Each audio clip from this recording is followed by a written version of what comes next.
Hello, friends, and welcome to episode 810 of the Juicebox Podcast. Wow, 810, huh?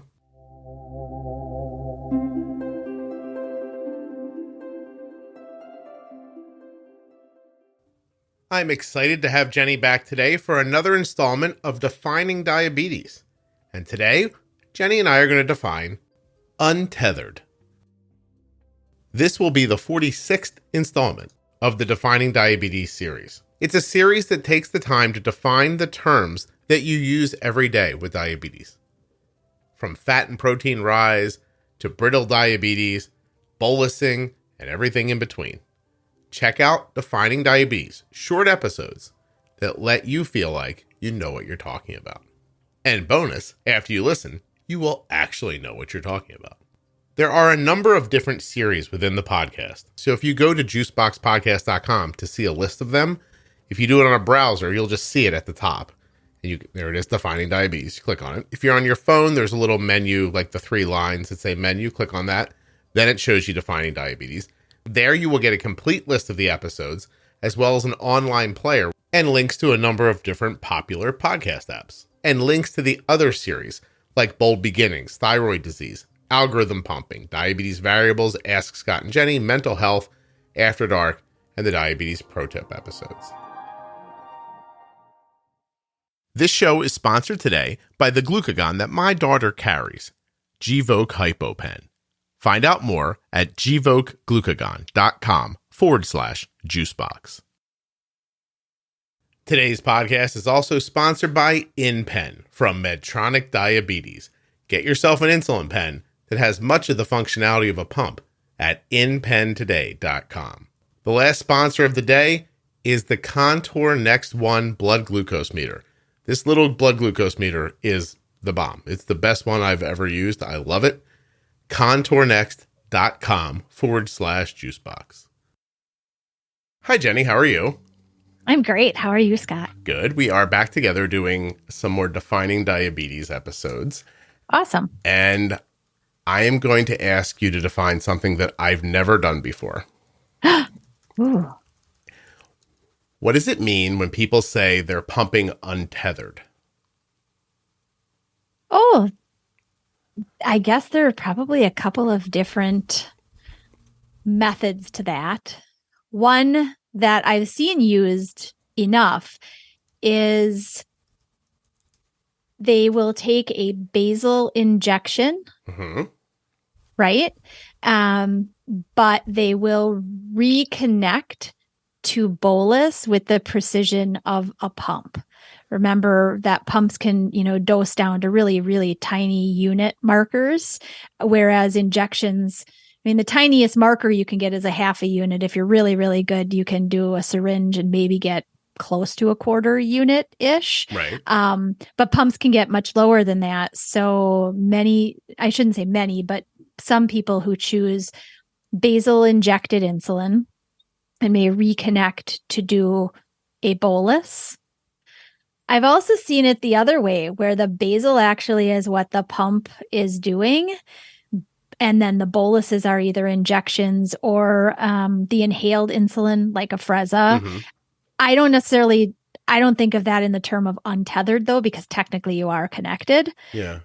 So there are a couple, I guess, ways to think about it. But in general, it's when you're using a basal and then reconnecting to bolus. So you're still using a pump, but not for basal purpose. Well, thelancet.com, which is a reputable diabetes website. Great. Cool. Yeah, says yes. People with type 1 diabetes who use continuous subcutaneous insulin infusion or pump therapy often remove their pump before extended periods of exercise because this approach might result in reduced glycemic control and increased risk of hyperglycemia and ketogenesis.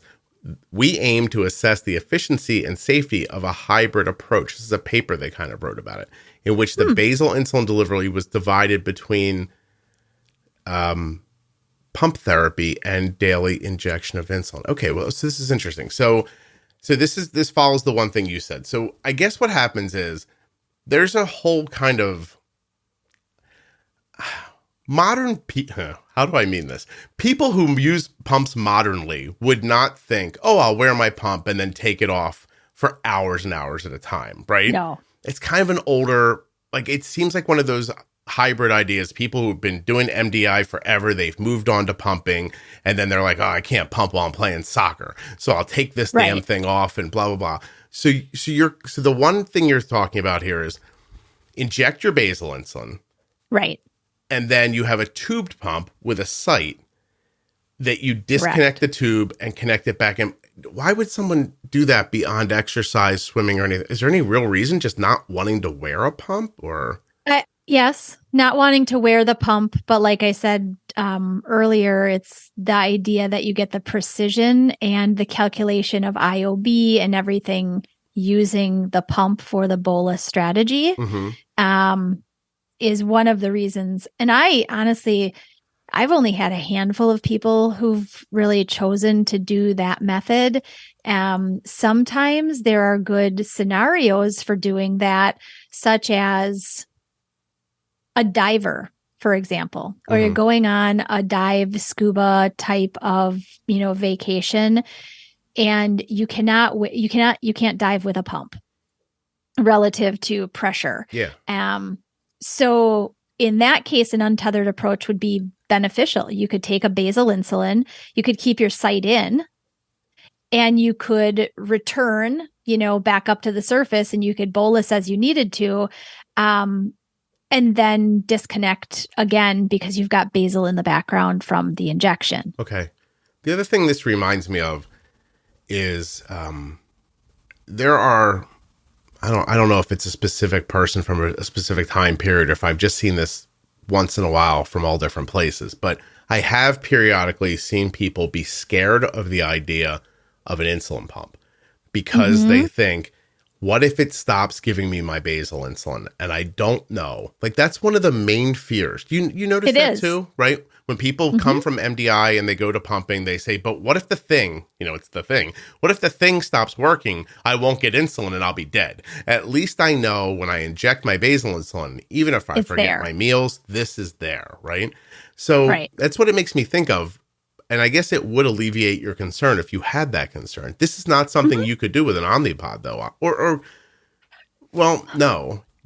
You could suspend the basal. You couldn't remove the pod, obviously. I mean, we all know that, but you could suspend for the length of time that the pod allows you to suspend, or you could set a temp basal of 0 for a longer duration than you can actually suspend, which would essentially be the same idea, but you just have to remember to unsuspend or stop the temp basal of 0% when you wanted to, you know what I mean? I do, yeah.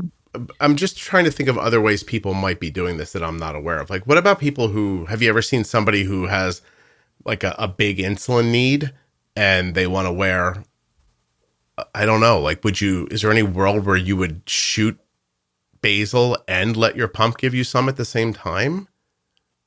Yes, with the women that I work with in pregnancy, sometimes insulin needs go up so significantly that the site often gets just oversaturated with the amount going in. If you've got basal rates that are 2 units an hour plus, and your boluses are going to be 15, 20, 25 units, depending on what your insulin to carb ratio is, you're talking super saturation of this little tiny area underneath your skin. So not only do you end up needing to change the site a lot more frequently, you risk sort of the right absorption underneath the skin as well in terms of time frame, right?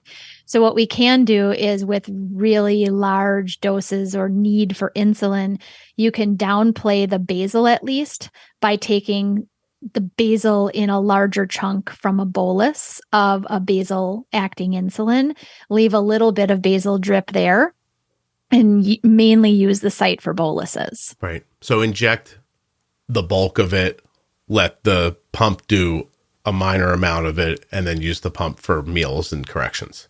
Correct. Yeah. Okay. I've even had some women who've done that as well as potentially once the boluses get so large, they can tell that the absorption is just not right for the way that things normally worked. And so we'll say, okay, go ahead and use your rapid insulin as an injection for 50% of the bolus and give the other 50%, in terms of the pump. Okay. So, but for most people, there's no, like, I don't want people to listen to this and think, is this something I should be doing? I just want it defined so you know what it is. But this is not something most people will have a need to do, right? For the most part, should not be. Yeah. Okay. Right. This, by the way, this is interesting. The internet tells me, essentially going untethered means making use of an insulin pump and taking long-acting insulin at the same time. This is just from a blog post, but it says the term was coined by endocrinologist and person with diabetes, Stephen Edelman. Did Steve come up with this? That's interesting. Is that a term? I wonder if he came up with the term, kind of like John Walsh came up with the term of super bolus. Yeah, right. That's what I mean. I don't know. Maybe I'm just thinking in the future, will somebody one day Google like crush it and catch it? It'll be like this term. And it'll be you. And I'll be like, I did that. Anyway, we covered this. Yes. I'm thinking. Yes. All right, cool. Thank you very much. Absolutely. No problem. When you have diabetes and use insulin, low blood sugar can happen when you don't expect it. Gvoke HypoPen is a ready-to-use glucagon option that can treat very low blood sugar in adults and kids with diabetes, ages 2 and above. Find out more. Go to gvokeglucagon.com/juicebox. Gvoke shouldn't be used in patients with pheochromocytoma or insulinoma. Visit gvokeglucagon.com/risk. If you're looking for an insulin pen that does more, you want the InPen from Medtronic Diabetes. Head to inpentoday.com/juicebox to find out all about the InPen. The InPen features a dosing calculator, active insulin remaining, glucose history, reports, activity logs, dose history, meal history, and it does it all on an app on your phone. Once you have that app and connect your continuous glucose monitor, here's what you're going to get from the InPen. A dosing calculator, active insulin remaining, glucose history, reports, activity log, dosing history, meal history, and like I said, connect your CGM and you're going to be able to see your current glucose levels right on the InPen app. InPentoday.com. That's where you head off to place your order. You can get it right from there. Or you can learn more about it or learn more about it, then order it. I don't care what you do. Just use my link. By the way, you may pay as little as $35 for the InPen. The offer is available to people with commercial insurance only. Terms and conditions apply. But head over, because you could be one of those people who gets the InPen for $35. InPen requires a prescription and settings from your healthcare provider. You must use proper settings and follow the instructions as directed, or you could experience high or low glucose levels. For more safety information, visit inpentoday.com. Next, I'm going to tell you about the Contour Next1 blood glucose meter. The website is contournext.com/juicebox. I wish you could have just seen my face now. I typed it in as I was saying it, and I had a typo, and then nothing came up, and I was like, I think I'm still doing business with Contour, but I was just a typo. Anyway, contournext.com/juicebox. And I want to thank Contour. They're back in 2023 as a long-term advertiser so that I can tell you about the Contour Next1 again next year in 2023. But for now, in 2022, this is an easy-to-use website that has a ton of information on it. And the Contour Next1 blood glucose meter is legit the best meter I've ever used. It's easy to handle, hold, use in the dark, use in the light. The test strips offer second chance testing. It's remarkably accurate, and you can even buy it in cash if you want it. It could be cheaper in cash than it is through your insurance company. Find all of that out at contournext.com/juicebox. I know, but nowadays some people are like, well, I have a CGM. It doesn't matter, but it really, really matters. And you deserve an accurate meter. contournext.com/juicebox.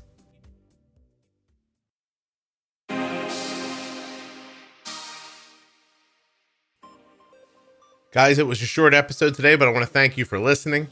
I also want to thank Jenny Smith and remind you that Jenny works at integrateddiabetes.com. If you'd like to hire her, she can help you with your diabetes. IntegratedDiabetes.com to find Jenny Smith. I hope you're enjoying the Defining Diabetes series. I find it to be one of the best. Just to hear these short conversations and leave with an understanding of a term that is going to come up over and over again in your life. It's really, I don't know. I'm a big fan of it. Anyway, that's it.